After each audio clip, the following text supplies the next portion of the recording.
بسم الله الرحمن الرحيم.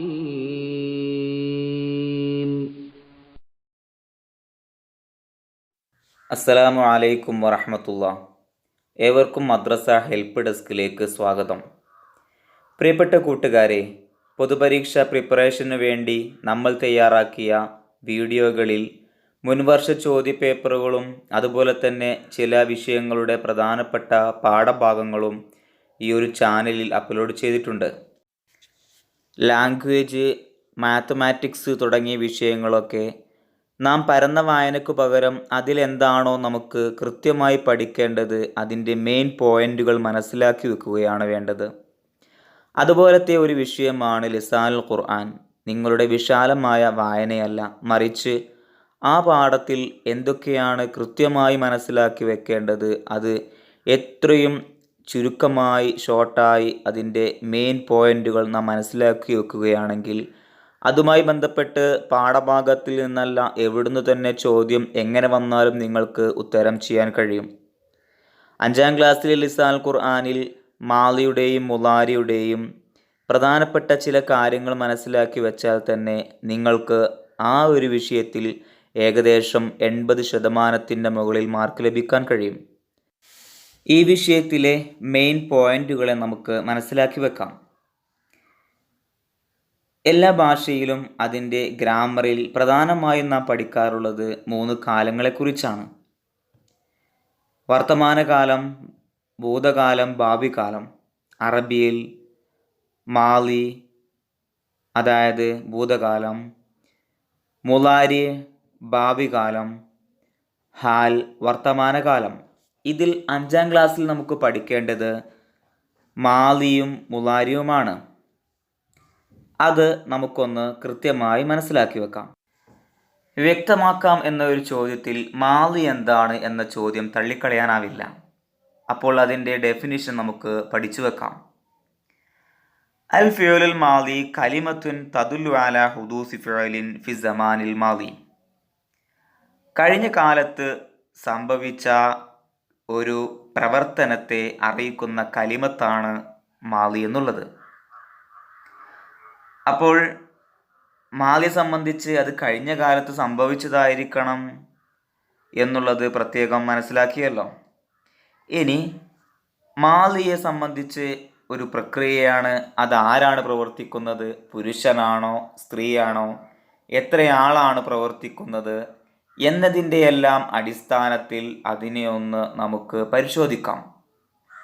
മാലിയായ കലിമത്തുകളെ വ്യക്തമായി ഈ ഒരു പരിശോധനയ്ക്ക് വിധേയമാക്കുകയാണെങ്കിൽ മാലി എന്നുള്ളത് നിങ്ങൾക്ക് വളരെ എവിടെ കണ്ടാലും തിരിച്ചറിയുന്ന ഒരു കാര്യമായിരിക്കും.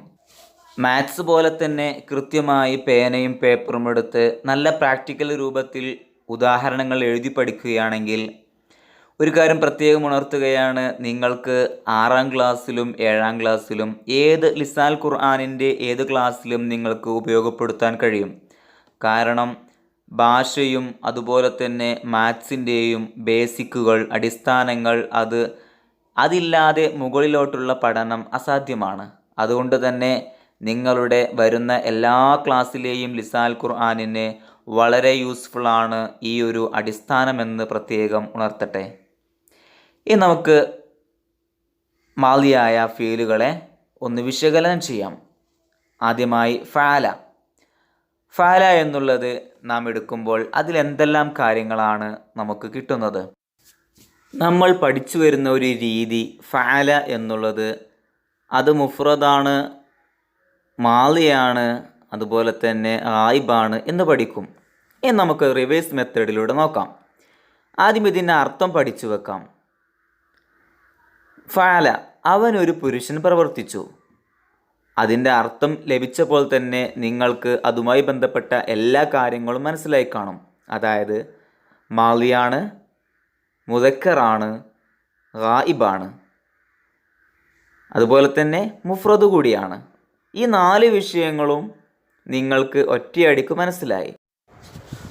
മാലിയുടെ 1-2 ഉദാഹരണങ്ങൾ കൂടി അർത്ഥസഹിതം പഠിക്കുകയാണെങ്കിൽ എളുപ്പത്തിൽ നിങ്ങൾക്ക് ഉത്തരമെഴുതാൻ കഴിയും. ഉദാഹരണം, നസ്വറ, അവനൊരു പുരുഷൻ സഹായിച്ചു. അർത്ഥസഹിതമായതുകൊണ്ട് തന്നെ നിങ്ങൾക്ക് അത് മുദക്കറാണെന്നും മുഫ്രദാണെന്നും ഗായിബാണെന്നും പെട്ടെന്ന് തന്നെ കിട്ടി.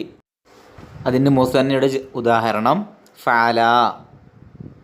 അവർ 2 പുരുഷന്മാർ പ്രവർത്തിച്ചു. അർത്ഥത്തിൽ നിന്ന് അതിലെന്തൊക്കെയാണ് ഉൾക്കൊണ്ടിട്ടുള്ളത് എന്ന് മനസ്സിലായല്ലോ. അതായത് മാലിയാണ്, തസ്നിയയാണ്, അതായത് മുസന്നയാണ്, അതുപോലെ തന്നെ ഗായിബാണ്, മുദക്കറാണ്. ഈ കാര്യങ്ങളൊക്കെ മനസ്സിലായി. ഇനി ഫഅലു, അവർ കുറേ പുരുഷന്മാർ പ്രവർത്തിച്ചു. അർത്ഥത്തിൽ നിന്ന് തന്നെ കാര്യങ്ങളെല്ലാം കിട്ടിയല്ലോ. ഫഅലു മാലി, മുദക്കർ, ജംഅ. അവർ എന്നുള്ളത് എന്താണ്? ജമ്മിനെയാണല്ലോ, ഒരു കൂട്ടത്തെയാണല്ലോ അറിയിക്കുന്നത്. രണ്ടാമത്തെ വരി നമുക്ക് നോക്കാം. ഫഅലത്ത് എന്താണ് അതിൻ്റെ അർത്ഥം? അവൾ ഒരു സ്ത്രീ പ്രവർത്തിച്ചു. അപ്പോൾ എന്തൊക്കെയാണ്? മാലിയാണ്, പ്രവർത്തിച്ചു കഴിഞ്ഞതാണ്, അതുകൊണ്ട് മാലിയാണ്. പിന്നെ സ്ത്രീ ആയതുകൊണ്ട് മുഅന്നസാണ്. അവൾ എന്നത് ഉദ്ദേശിക്കുന്നത് ഗായിബാണ്. കാരണം അടുത്തില്ലാത്തവരെയാണല്ലോ അവൻ, അവൾ എന്നൊക്കെ പറയുന്നത്. ഇനി അതിൻ്റെ തസ്നിയ നോക്കാം. ഫഅലത, അവർ 2 സ്ത്രീകൾ പ്രവർത്തിച്ചു. എന്തൊക്കെയാണ് മനസ്സിലായത്? അത് മാലിയാണ്, മുസന്നയാണ്, മുഅന്നസാണ്, ഗായിബ് കൂടിയാണ്. അർത്ഥത്തിൽ നിന്ന് അതിൻ്റെ എല്ലാ കാര്യങ്ങളും മനസ്സിലാവുന്നുണ്ട്. അതിൻ്റെ ജമ്മിൻ്റെ രൂപം ഫഅൽന. അപ്പോൾ നേരത്തെ പറഞ്ഞ ഫഅലത എന്നുള്ള മുസന്നയുടെ സ്ഥാനത്ത് ജം എന്ന് മാറ്റിക്കൊടുത്താൽ മതി, ബഹുവചനം എന്ന് മാറ്റിക്കൊടുത്താൽ മതി. ബാക്കി കാര്യങ്ങളെല്ലാം ഒരുപോലെ തന്നെയാണ്. അതായത് മാലിയാണ്, മുഅന്നസാണ്, ഗായിബാണ്, ജം എന്നുള്ളത് മാറ്റം ഉണ്ട് എന്ന് മാത്രമേ ഉള്ളൂ. ഈ 6 എണ്ണവും ഗായിബാണ് എന്ന കാര്യം പ്രത്യേകം മനസ്സിലാക്കുക. കൂട്ടുകാരെ, ഇനിയുള്ള 6 എണ്ണം മാലി മുഖാത്തബാണ്. അതുപോലെ ശേഷം വരുന്ന, അതായത് അവസാനം വരുന്ന 2 എണ്ണം മാലി മുത്തക്കല്ലിമാണ്. അത് നമുക്ക് അടുത്തൊരു വീഡിയോയിൽ കാണാം. അതുവരേക്കും ശുക്രൻ. അസ്സലാമു അലൈക്കും വറഹ്മത്തുള്ളാഹി തആല വബറകാതുഹു.